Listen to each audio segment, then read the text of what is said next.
शुरू करते हैं न्यूज पथ पर सफर और सबसे पहले आपको दिखाते हैं ऐसी तस्वीरें जिनका जिक्र सरे रहा है। ये तस्वीरें सुर्खियों में भी है और सोशल मीडिया पर भी है। इनसे आपका बाखबर होना बेहद जरूरी है क्योंकि चौराहे पर इन्हीं की चर्चा है और चर्चा जाति जनगणना की भी है। दिल्ली में प्रधानमंत्री आवास पर कैबिनेट की अहम बैठक के बाद सरकार का एक फैसला राजनीतिक गलियारों में चर्चा का विषय बन गया। दरअसल मोदी सरकार ने देश में जाति जनगणना करवाने का फैसला लिया। कैबिनेट की बैठक के बाद केंद्रीय मंत्री अश्विनी वैष्णव ने इसकी जानकारी दी। इसमें बताया गया कि अगली जनगणना में जातियों की भी गणना होगी। अक्षय तृतीया के पावन मौके पर मथुरा और अयोध्या समेत देश भर के मंदिरों में काफी उत्साह देखने को मिला। यहां बड़ी संख्या में श्रद्धालु जुटे। अक्षय तृतीया को अबूझ मुहूर्त भी माना जाता है। इसमें कई शुभ कार्य बिना मुहूर्त देखे किए जा सकते हैं। वैसे अक्षय तृतीया पर सोना खरीदना भी शुभ माना जाता है। ऐसे में इस खास मौके पर लोग गहनों की दुकानों में भी सोना चांदी खरीदते नजर आए। अक्षय तृतीया के पावन पर्व पर उत्तराखंड में गंगोत्री के कपाट खोल दिए गए। ये कपाट सुबह 10:30 बजे अभिजीत मुहूर्त में वैदिक मंत्रोच्चार के बीच श्रद्धालुओं के दर्शन के लिए खुल गए। इस मौके पर पूरा गंगोत्री धाम मां गंगे के जयकारों से गूंज उठा। खुद मुख्यमंत्री पुष्कर सिंह धामी यहां मौजूद रहे। वहीं इस दौरान श्रद्धालुओं पर हेलीकॉप्टर के जरिए पुष्प वर्षा भी की गई।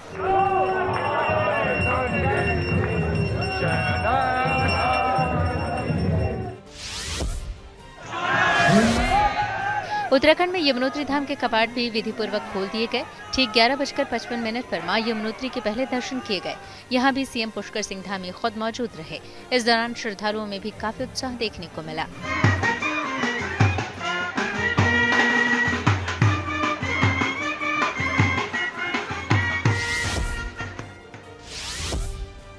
नागपुर में बाघिन के 5 शावक मस्ती करते नजर आए। दरअसल यहाँ पारा 41 डिग्री सेल्सियस के पार पहुंच चुका है। ऐसे में गर्मी से राहत पाने के लिए ये शावक जलाशय में जुटे और पानी से एक दूसरे के साथ खेलते दिखाई दिए। महाराष्ट्र के नासिक में एक आरोपी का फिल्मी स्टाइल में भागने का वीडियो सामने आया। आरोपी का नाम कृष शिंदे है और उसे पुलिस ने मारपीट के एक मामले में गिरफ्तार किया था। फिर अदालत से लौटते समय वो सरकारी वाहन से उतरकर भाग गया। वीडियो में भी दिख रहा है कि उसका एक साथी दोपहिया वाहन के साथ पुलिस स्टेशन के बाहर खड़ा था। फिर आरोपी कृष दौड़ता हुआ आया और दोपहिया पर कूदते हुए बैठ गया। वहीं पुलिसकर्मी उसका पीछा करते ही रह जाते हैं। इस आरोपी और उसके साथी की अब भी तलाश जारी है। जिंदगी का सफर सुहाना हो, इसके लिए सावधान रहना जरूरी है। खास करके रोजमर्रा की आपाधापी में कुछ देर बैठकर सोचना समझना भी जरूरी है कि आपके आसपास क्या हो रहा है और जो कुछ हो रहा है उससे हमारी जिंदगी, हमारा परिवार कैसे प्रभावित हो सकता है। इसलिए हॉर्न बजाकर बाखबर करने वाली खबर जरूरी होती है। और आज की ये खबर भोपाल में हिंदू लड़कियों से रेप कांड से जुड़ी है। भोपाल के एक प्राइवेट इंजीनियरिंग कॉलेज की छात्राओं के साथ कथित तौर पर गैंग रेप, ब्लैकमेलिंग और धर्म परिवर्तन के लिए दबाव बनाने का सनसनीखेज मामला सामने आया है। इस रेप कांड में लगातार नए खुलासे हो रहे हैं। सीरियल रेप केस मामले की जांच अब महिला आयोग की टीम करेगी। ऐसे में जरूरी है कि पहचान छिपाकर लड़कियों को जाल में फंसाने वाले ऐसे गैंग से खुद भी सतर्क हो जाएं और दूसरों को भी सावधान करने के लिए हॉर्न बजाएं।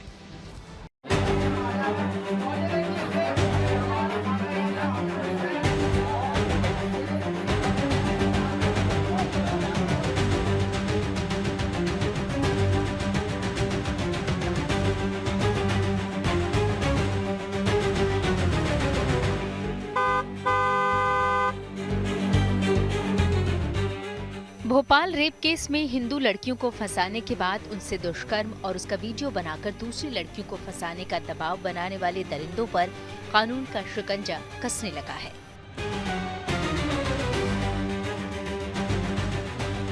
भोपाल पुलिस ने टीआईटी कॉलेज के पास एक रेस्टोरेंट पर ताला लगा दिया। आरोप है कि इसी रेस्टोरेंट में दुष्कर्मियों के गिरोह का अड्डा था। भोपाल पुलिस ने क्लब 90 रेस्टोरेंट को सील कर दिया। बताया जा रहा है कि आरोपी शुरुआत में जब हिंदू लड़कियों को प्रेम जाल में फंसाते थे तो इसी रेस्टोरेंट में लेकर आते थे। क्लब 90 रेस्टोरेंट कॉलेज से करीब 100 मीटर दूर है। पुलिस ने जांच के दौरान पाया कि आरोपी युवतियों को यहां लेकर आते थे और उनका शारीरिक शोषण करते थे। पुलिस अब इस मामले में जांच कर सबूत इकट्ठे कर रही है। भोपाल में गिरोह बना करके हिंदू युवतियों के साथ दुष्कर्म के मामले में रोज नए खुलासे हो रहे हैं। पुलिस के बयान में पीड़िताओं ने एक जगह का नाम लिया था जहां पर उन्हें लाया जाता था, उनके साथ पार्टी की जाती थी, कई बार उन्हें वहां नशे का सेवन भी करवाया जाता था। दरअसल ये वो जगह है जहां पे पुलिस स्पॉट वेरिफिकेशन के लिए आरोपियों को लेकर के पहुंची थी। वैसे तो ये एक रेस्टोरेंट है, लेकिन रेस्टोरेंट के पीछे के हिस्से में यहां पर इस तरीके से पोटा केबिन बना करके रखे गए हैं। अब इसकी इजाजत है या नहीं, ये जांच का विषय है, लेकिन फिलहाल तस्वीरों में आप देखिए कि ये जो पोटा केबिन बने हुए हैं, इसमें कई सारे कमरे जो हैं वो निकाले गए हैं। करीब 5 से 6 कमरे यहाँ पे हैं, जिनके अंदर बाकायदा बिस्तर जो है वो भी उपलब्ध है। यहाँ पे बेड बने हुए हैं और इन पे अगर आप देखें तो सामान भी है और इसे देख करके साफ अंदाजा लगाया जा सकता है कि यहाँ पर जरूर रहने का प्रबंध जो है वो किया जाता रहा होगा। हालांकि यहाँ पे कोई कितनी देर रह सकता है ये अब अलग देखने की बात है। आप सामान भी यहाँ पे देख सकते हैं जो यहाँ पे रखा हुआ है, और कूलर भी है यहाँ पे। अगर आप देखें तो हर कमरे में इस नीले रंग के कूलर जो हैं वो आपको दिख जाएंगे। अब स्पॉट वेरिफिकेशन जो है उसमें आरोपियों को पुलिस यहाँ लेकर के आई, क्योंकि उनसे पूछताछ लगातार हो रही थी कि क्या वो यहाँ पर पीड़ित लड़कियों को लेकर के आते थे या नहीं। ये तमाम स्पॉट वेरिफिकेशन के बाद पुलिस यहाँ से लेके उन्हें जा चुकी है। भोपाल के इस प्राइवेट कॉलेज की छात्राओं से रेप, ब्लैकमेलिंग और लव जिहाद के मामले में एक के बाद एक चौंकाने वाले खुलासे हो रहे हैं। अब मुख्य आरोपी फरहान खान की बहन पर ब्रेन वॉश करने की बात सामने आ रही है। एक पीड़िता ने पुलिस को पूछताछ में बताया कि फरहान की बहन ने पीड़िता को इस कदर ब्रेन वॉश किया कि वो उसकी बातों को मानने लगी थी। पुलिस के मुताबिक मुख्य आरोपी फरहान ने अपने घर में भी एक छात्रा का रेप किया था और इसकी जानकारी उसकी बहन को थी। राजधानी भोपाल को शर्मसार कर देने वाले इस मामले में पहली एफआईआर इसी बागसेवनिया थाने में दर्ज की गई थी, जिसके बाद उसे अलग अलग थानों में भेजा गया है। उस एफआईआर के आधार पे ही अलग अलग थानों में जो है मामला दर्ज कराया गया है। आपको बता दें कि ये जो निजी कॉलेज की छात्राएं हैं, जो पीड़िता हैं, उन्होंने उसमें से जो सबसे पहले युवती है उसने बागसेवनिया थाने में आकर के आपबीती सुनाई। पुलिस को काफ़ी मशक्कत करनी पड़ी उसे ये समझाने में कि इसमें उसकी पहचान उजागर नहीं की जाएगी, और जब युवती पूरी तरीके से आश्वस्त हो गई तब उसने खुल करके सारी बातें बताई कि किस तरीके से उसकी दोस्ती पहले आरोपी युवक के साथ होती है और फिर वो उसके साथ जब कई जगहों पर जाती है, घूमती है, उसके साथ खाना खाती है, उस दौरान उसे नशा कराया जाता है। ये बातें भी उसने कही है और उसके बाद संबंध बनाते टाइम उसका वीडियो बना लिया जाता है, जिसको आधार बनाते हुए बाद में उस युवती को ब्लैकमेल किया जाता है, उस पर दबाव बनाया जाता है कि वो अन्य युवतियों से भी मिलाएं दोस्तों को, और उसके बाद एक एक करके ये जो चेन है ये बननी शुरू हो जाती है। 1992 के अजमेर कांड जैसी झलक दिखाने वाले इस प्रकरण में अब तक आधा दर्जन से अधिक छात्राएं शिकार बनी बताई जा रही हैं। आरोप है कि आरोपी युवकों ने अपनी पहचान छिपाकर दोस्ती की, फिर अश्लील वीडियो बनाकर न सिर्फ उन्हें ब्लैकमेल किया बल्कि अन्य छात्राओं को फंसाने के लिए मजबूर भी किया। मध्य प्रदेश की राजधानी भोपाल में एक बेहद ही हैरान कर देने वाला मामला सामने आया है। यहाँ एक निजी कॉलेज की छात्राओं को एक के बाद एक युवकों ने बाकायदा एक गिरोह बना करके उनके साथ दुष्कर्म जैसी संगीन वारदात को अंजाम दिया है। इस पूरे मामले को भोपाल पुलिस ने क्रैक किया है और जोन 2 डीसीपी संजय अग्रवाल इस वक्त हमारे साथ मौजूद है इस पर और ज़्यादा जानकारी देने के लिए। सर, पहला अपडेट क्या है इस पूरे मामले में, कितने आरोपी गिरफ्तार हुए हैं और अब तक कितनी लड़कियाँ सामने आ चुकी हैं? इस घटना में जितनी भी पीड़िताएं सामने आई हैं उनकी तरफ से अभी 3 थानों में एफआईआर दर्ज की गई हैं। एक थाना बागसेवनिया है, अशोका गार्डन है और जहांगीराबाद है। और तीनों थानाओं में जो भी पीड़िता का कंटेंट है, जो उन्होंने बताया है किस प्रकार से घटना हुई, किस प्रकार से उनको टॉर्चर किया गया या ब्लैकमेल किया गया, वो संबंधित भारतीय न्याय संहिता की सेक्शंस लगे हुए हैं। और इसमें मैं बताना चाहूँगा कि धार्मिक स्वातंत्र अधिनियम की धाराएँ भी लगी हुई हैं, जो कि स्टेटमेंट के आधार पे लगी हैं, जो उन्होंने एविडेंस दिए हैं। और जो जहाँ तक ब्लैकमेल करने की बात है तो उसका आरोपियों का मोबाइल भी जब्त करके हमने साइबर फोरेंसिक को भेजा हुआ है। और इसमें पुलिस कमिश्नर महोदय के द्वारा एक एसआईटी भी बनाई गई है जो कि प्रॉपर इन्वेस्टिगेशन करवा रही हैं।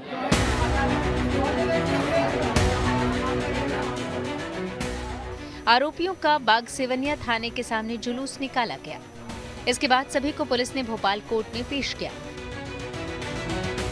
आगे बढ़ने से पहले हम आपको इस रेप कांड के उन आरोपियों के बारे में बताते हैं जो इस गिरोह में शामिल थे। इस गिरोह में कुल 6 आरोपी हैं, जिनमें मास्टरमाइंड फरहान है। इसके अलावा साहिल, साद, अली, अबरार और नबील हैं। अब हम आपके सामने इन आरोपियों की क्राइम फाइल खोलने जा रहे हैं, जिससे आप इनकी काली करतूतों के बारे में जान पाएंगे। मुख्य आरोपी फरहान खान हिंदू लड़कियों को फंसाने वाले गिरोह का मास्टरमाइंड है। उसने वीडियो वायरल करने की धमकी देकर कई लड़कियों से ज्यादती की। साहिल खान पन्ना का रहने वाला है। अशोका गार्डन इलाके में डांस क्लास चलाता था। आरोप है कि उसने टारगेट कर हिंदू लड़कियों को फंसाकर उनका रेप किया। इसके मोबाइल में कई आपत्तिजनक वीडियो मिले हैं। अली खान ने जून 2024 में अशोका गार्डन के एक होटल में कॉलेज छात्रा के साथ दुष्कर्म किया। इसका वीडियो बनाकर फरहान को भेजा। उसने लड़की को जुलाई 2024 में मिलने के बहाने बुलाया। यहाँ पहले से फरहान मौजूद था। वीडियो वायरल करने का डर दिखाकर फरहान ने भी दुष्कर्म किया। पेशे से मैकेनिक है फरहान का दोस्त साद। 500 रुपए के लालच में यही लड़कियों को लाता ले जाता था। फरहान के कहने पर जबरदस्ती उन्हें गांजा पिलाने का काम भी करता था। अबरार कोलकाता का रहने वाला है। भोपाल पढ़ने आया था, लेकिन पढ़ाई बीच में छोड़कर वापस चला गया। गिरफ्तारी के लिए पुलिस टीम कोलकाता रवाना हुई है। इसके कमरे में लड़कियों से दुष्कर्म हुआ। नबील बिहार का रहने वाला है। ये बीच में पढ़ाई छोड़कर चला गया। लड़कियों को बदनाम करने में इसका हाथ है। इसकी गिरफ्तारी के लिए पुलिस की एक टीम बिहार रवाना हुई। एक संवेदनशील मामला प्रकाश में आया है, जिसमें कि बाग सेवनिया क्षेत्र में कुछ इस तरह की शिकायतें आई थी। जिस मामले में प्रकरण कायम किया गया है, उसमें अलग अलग 3 आवेदिकाओं ने उसमें शिकायत दर्ज कराई है, जिसमें कि प्रकरण पंजीबद्ध किया गया है। इसमें 2 आरोपी जो मुख्य आरोपी हैं उन्हें गिरफ्तार कर लिया गया है। पूरे मामले में अलग अलग SIT गठित की गई है, जो इस पूरे मामले की गंभीरता से जांच कर रही है। भोपाल पुलिस की जांच में इस बात का खुलासा हो चुका है कि इंदौर के कॉलेज में होने वाले इवेंट में फरहान का आना जाना था। यहाँ भी उसने और उसके गिरोह ने टारगेट कर छात्राओं को फांसने का काम किया। गिरफ्तार किए गए आरोपियों के मोबाइल में 3 छात्राओं की अश्लील वीडियो क्लिप मिली है। ये वीडियो आपस में शेयर किए गए हैं। DCP जोन 2 संजय अग्रवाल ने बताया कि मुख्य आरोपी फरहान पीड़िता के जरिए इंदौर में किसी युवती के संपर्क में आया था, जिसकी तस्दीक की जा रही है। इसमें अगर हम देखें तो जो मोबाइल आप लोगों ने जब्त किए हैं, उसमें कुछ अश्लील वीडियो और ऐसा ब्लैकमेलिंग जिनसे हो रही थी, वो अभी तक कुछ प्राप्त हुए हैं? हाँ जी, उसमें वो वीडियो हैं उसके, और वो वीडियो हमने जब्त किए हैं और साइबर फोरेंसिक्स को भेजा हुआ है। सर, अब तक कितनी पीड़िताएं जो हैं वो सामने आ गई हैं और क्या इनकी संख्या बढ़ सकती है? अभी तक हमारे पास 3 थानों में FIR दर्ज हैं। 3 जो पीड़िताएं हैं, ये सब एक ही कॉलेज में पढ़ते थे। उनके संबंध थे, उनके साथ जो भी हुआ वो बहुत सालों से चल रहा था। 2017 से घटना है। उस समय जो हमारी थाना बाग सेवनिया की पीड़िता है वो नाबालिग थी, तो हमने पॉक्सो एक्ट की धारा भी लगाई। पुलिस जांच में इस बात का खुलासा भी हो चुका है कि ये गिरोह 4 सालों से शहर में सक्रिय था। वे हुक्का लाउंज, पब और कॉलेजों में लड़कियों को टारगेट कर फंसाने का काम करते थे। फरहान के बाद गिरोह का दूसरा मुख्य किरदार साहिल खान था।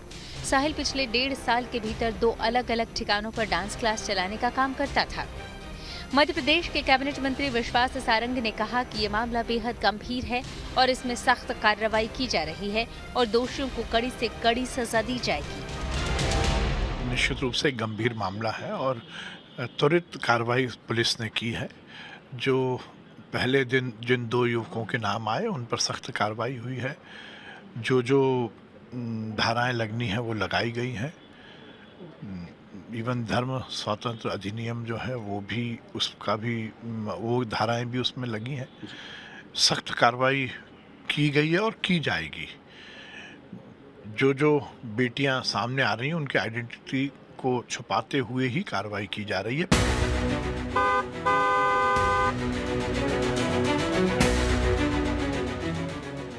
इस मामले में अब तक पुलिस 4 आरोपियों को गिरफ्तार कर चुकी है।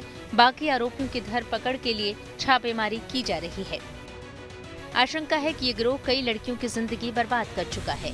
ऐसे में जरूरी है कि अपनी पहचान छिपाकर लड़कियों को अपने प्रेम जाल में फंसाने वाले ऐसे गिरोहों से खुद सतर्क हो जाएं और दूसरों को भी सावधान करने के लिए हॉर्न बजाएं।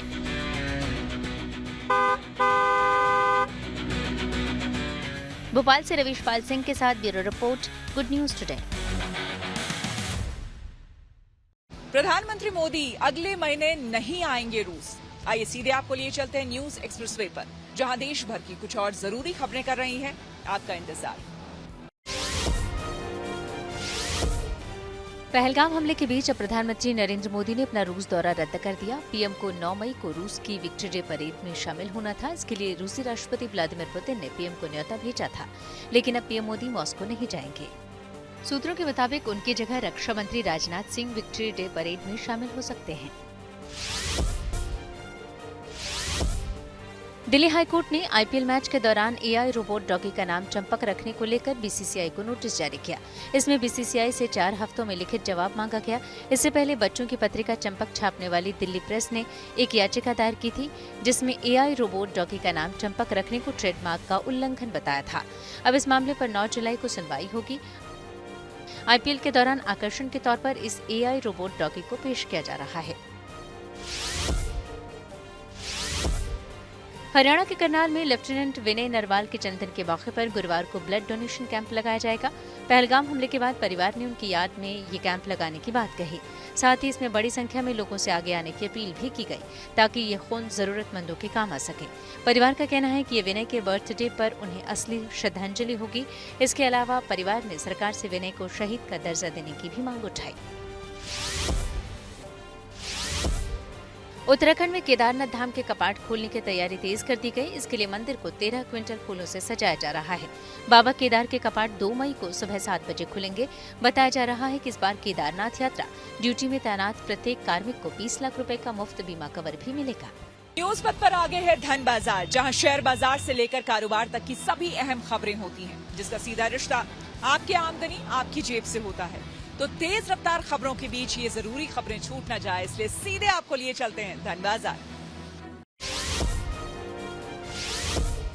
बुधवार को बाजार में काफी उतार चढ़ाव देखने को मिला। हालांकि आखिर में ये गिरावट के साथ बंद हुआ। सेंसेक्स 46 अंक फिसलकर 80,242 पर आ गया। वहीं निफ्टी भी 2 अंक गिरकर 24,334 पर बंद हुआ। बुधवार को सोने चांदी की कीमतों में गिरावट आई। दिल्ली सराफा बाजार में सोना 900 रुपए सस्ता हुआ। इसके साथ ही दिल्ली में अब 10 ग्राम सोने की कीमत घटकर 98,550 रुपए पर आ गई। वहीं चांदी भी 4,000 रुपए लुढ़की। अब 1 किलो चांदी की कीमत गिरकर 98,000 रुपए हो गई। डॉलर के मुकाबले रुपए को मजबूती मिली। रुपया 38 पैसे ऊपर चढ़ा। इस तरह $1 के मुकाबले रुपए की कीमत 84 रुपए 58 पैसे हो गई। दिल्ली में इस बार अक्षय तृतीया के मौके पर होने वाली शादियों से करीब 1,000 करोड़ रुपए से ज्यादा का कारोबार होने की उम्मीद है। ये उम्मीद सीटीआई यानी chamber of trade and industry ने जताई है। दरअसल अक्षय तृतीया के दिन दिल्ली में करीब 21,000 शादियां हो रही हैं, जिससे banquet hall, hotel, caterers, salon, decorator, event manager और ऑर्केस्ट्रा सहित कई तरह के कारोबार को फायदा होता है। न्यूज पथ के सफर में अब सोशल अड्डा का रुख करते हैं, जहां आज बात होगी दिल्ली सरकार के एक महत्वपूर्ण कदम की। दिल्ली की रेखा गुप्ता सरकार ने प्राइवेट स्कूलों की फीस पर लगाम लगाने के लिए बड़ा कदम उठाया है। आपको बता दें कि रेखा गुप्ता कैबिनेट ने Delhi school education transparency in fixation and regulation of fees 2025 bill को मंजूरी दे दी है। इसके जरिए देश की राजधानी में चल रहे सभी प्राइवेट स्कूलों में फीस में मनमानी बढ़ोतरी पर अब रोक लगेगी। सीएम रेखा गुप्ता ने बताया कि दिल्ली विधानसभा का अर्जेंट सेशन बुलाकर इस बिल को पास कराया जाएगा और इसे तुरंत लागू किया जाएगा।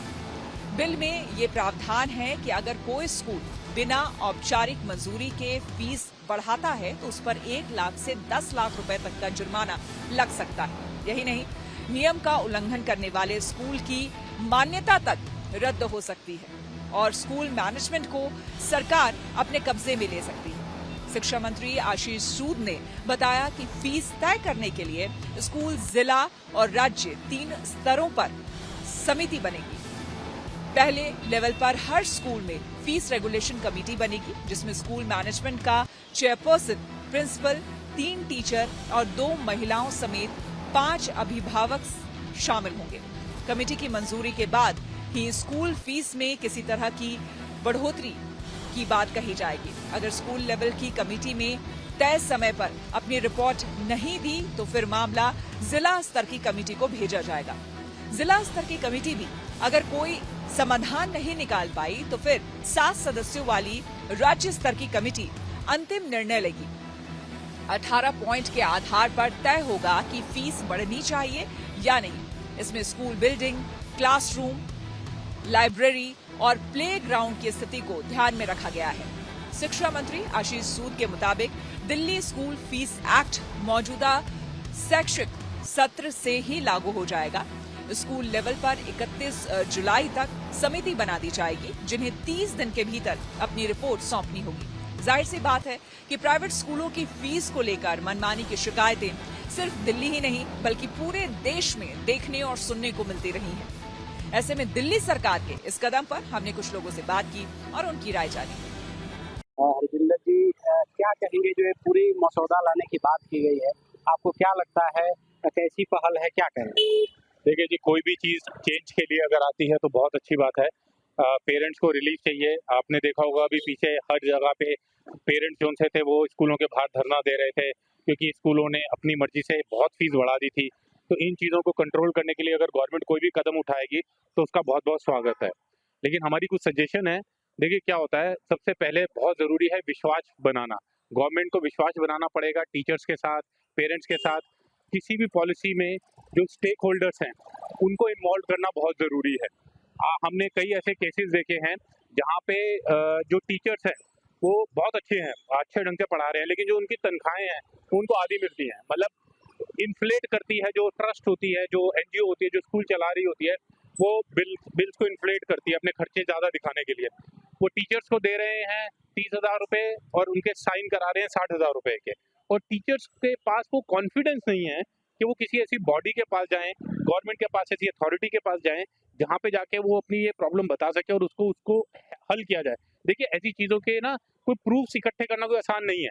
तो वो विश्वास जगाना पब्लिक में टीचर्स के साथ, पेरेंट्स के साथ, ये गवर्नमेंट के लिए बहुत बड़ा चैलेंजिंग काम है। और अगर ये गवर्नमेंट कर पाए तो ये बहुत बढ़िया। उम्मीद तो बहुत है इसमें कि चलो अच्छी बात है, उन्होंने सोचा तो है, इस चीज़ के लिए अप्रिशिएट करेंगे हम। लेकिन जो उन्होंने सोचा है और जो उन्होंने आश्वासन दिया है ये पूरी तरह ग्राउंड लेवल पे और रियलिटी में हो जाए, उम्मीद अभी इसी चीज़ पे टिकी पड़ी है। कहीं ऐसा ना हो कि ये चीज़ हवा में ही रह जाए सारी और ग्राउंड लेवल पे पेरेंट्स को मिल ही नहीं पाए। ये जो चीज़ें बताई गई, जो पॉइंट्स बताए गए हैं उसके अंदर कि कमेटी बनेगी तो उनके ऊपर वो इम्प्लीमेंट होगा। उसमें सबसे पहले मैं उनसे एक गुजारिश करना चाहूँगा कि जो शुरुआत है वो पीटीए से करी जाए। जो पीटीए है वो पेरेंट्स की मर्जी से चुनी जाए और एसडीएम की संरक्षण में बनाई जाए, कि ना कि पेरेंट्स प्रिंसिपल बैठ के या जो मैनेजमेंट कमेटी है बैठकर वो पीटीए बनाए। जिससे कि जो बात जब आएगी, जो उसमें आपने एक पॉइंट रखा है कि वो 5 मेंबर होंगे उस कमेटी के अंदर, जो बिल अगर फीस बढ़ाई जाएगी तो उस कमेटी के अंदर अगर वो जेन्युइन पेरेंट्स होंगे तो वो अपनी दुख तकलीफ समझ के उसके ऊपर विचार करेंगे। नहीं तो फिर वही सरकार का और मैनेजमेंट का जो होगा वो होगा। इसी सरकार से हम यही चाहेंगे कि इसको अगर आप लाए हैं तो इसको प्लीज तरीके से जमीनी स्तर पर इसको इम्प्लीमेंट करवाया जाए। एप्पल को भारत से मिली अच्छी खबर। टेक्नोलॉजी से जुड़ी ऐसी ही जरूरी खबरों को जानने समझने के लिए आइए आपको लिए चले डिजिटल गली। मोटोरोला ने भारत में एक नया स्मार्टफोन लॉन्च किया। इसका नाम मोटोरोला एज 60 प्रो है। इसकी शुरुआती कीमत करीब 30,000 रुपए रखी गई है। कंपनी ने इस स्मार्टफोन को 3 रंगों में पेश किया है। इसमें AI समेत कई फीचर दिए गए हैं। एप्पल को भारत से अच्छी खबर मिली। दरअसल देश में आईफोन बनाने वाली कंपनी फॉक्सकॉन का पिछले वित्त वर्ष में रेवेन्यू 2 गुने से ज्यादा बढ़ा, या करीब 1.7 लाख करोड़ रुपए हो गया। ऐसे में अब भारत में जल्द ही एक और नया मैन्युफैक्चरिंग प्लांट भी शुरू किए जाने की प्लानिंग है। तो न्यूज पद के इस खास सेगमेंट यानी कि गौरी कुंड से फिलहाल मेरे यानी कि श्वेता झा के साथ फिलहाल इतना ही। देश दुनिया की तमाम पॉजिटिव खबरों के लिए आप देखते रहिए गुड न्यूज टुडे।